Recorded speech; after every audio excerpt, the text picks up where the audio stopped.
सभी को मेरा नमस्कार।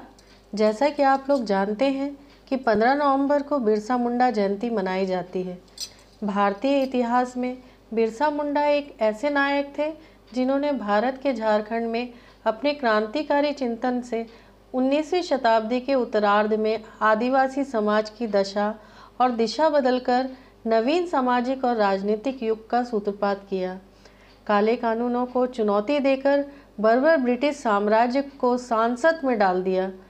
15 नवंबर 1875 को झारखंड के आदिवासी दंपति सुगना और कर्मी के घर जन्मे बिरसा मुंडा ने साहस की स्याही से पुरुषार्थ के पृष्ठों पर शौर्य की शब्दावली रची।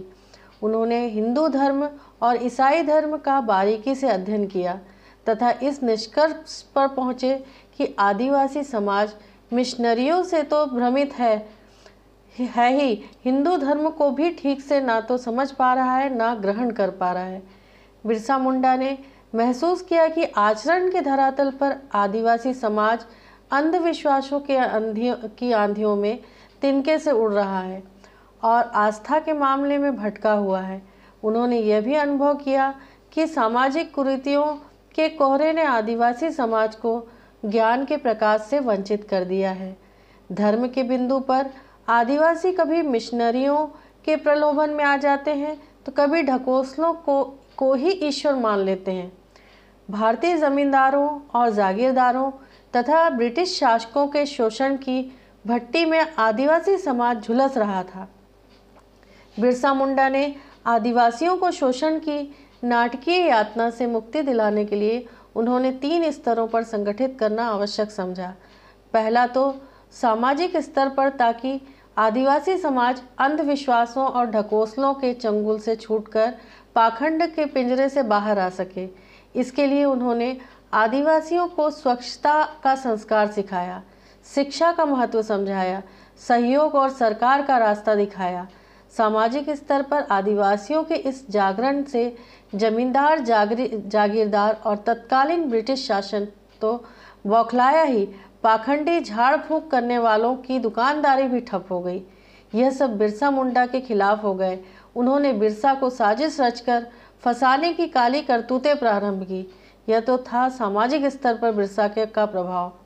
दूसरा था आर्थिक स्तर पर सुधार, ताकि आदिवासी समाज को जमींदारों और जागीरदारों के आर्थिक शोषण से मुक्त किया जा सके। बिरसा मुंडा ने जब सामाजिक स्तर पर आदिवासी समाज में चेतना पैदा कर दी तो आर्थिक स्तर पर सारे आदिवासी शोषण के विरुद्ध स्वयं ही संगठित होने लग गए। बिरसा मुंडा ने उनके नेतृत्व की कमान संभाली। आदिवासियों ने बेगारी प्रथा के विरुद्ध जबरदस्त आंदोलन किया। परिणाम स्वरूप जमींदारों और जागीरदारों के घरों तथा खेतों और वन की भूमि पर कार्य रुक गया। तीसरा था राजनीतिक स्तर पर आदिवासियों को संगठित करना। चूँकि उन्होंने सामाजिक और आर्थिक स्तर पर आदिवासियों से चेतना की चिंगारी सुलगा दी थी, अतः राजनीतिक स्तर पर इसे आग बनने से देर नहीं लगी। आदिवासी अपने राजनीतिक अधिकारों के प्रति सजग हुए। बिरसा मुंडा यही मायने में पराक्रम और सामाजिक जागरण के धरातल पर तत्कालीन युग के एकलव्य और स्वामी विवेकानंद थे। ब्रिटिश हुकूमत ने इसे खतरे का संकेत समझकर बिरसा मुंडा को गिरफ्तार करके जेल में डाल दिया। वहां अंग्रेजों ने उन्हें धीमा जहर दिया था, जिस कारण वे 9 जून 1900 को शहीद हो गए। बिरसा मुंडा की गणना महान देशभक्तों में की जाती है। जय हिंद। अगर मेरा चैनल